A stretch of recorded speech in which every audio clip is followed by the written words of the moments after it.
বন্ধুগণ, আমাদের পুরো রিভার্সিং ভালভ ওয়েল্ডিং করা হয়ে গেল। এখন আমরা জাদুর বাক্সটা খুলবো। আজিজ খোলেন। আচ্ছা, খোলেন, দ্রুত খোলেন। আমরা যে কাদামাটিটা দিয়েছি যাতে আমাদের রিভার্সিং ভালভটা কোনো প্রকার কোনো কিছু নষ্ট না হয়। দেখুন, সুন্দর, কোনো হিট খায় নাই, কিচ্ছু হয় নাই। ব্যাস, পানি মারেন, পানি মারেন, পানি লন, বড় বোতল নেন, মারেন।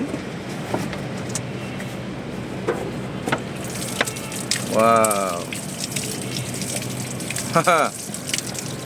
আপনারা সাবধানের সাথে কাজ করবেন এবং স্বাচ্ছন্দ্য বোধ করবেন কাজ করতে কোনো প্রকার ভয়ভীতি করবেন না। দেখুন আজিজ সাহেব, কেমন হলো? অনেক সুন্দর হয়েছে ভাই। ধন্যবাদ, আবার দেখা হবে। অসংখ্য ধন্যবাদ সবাইকে।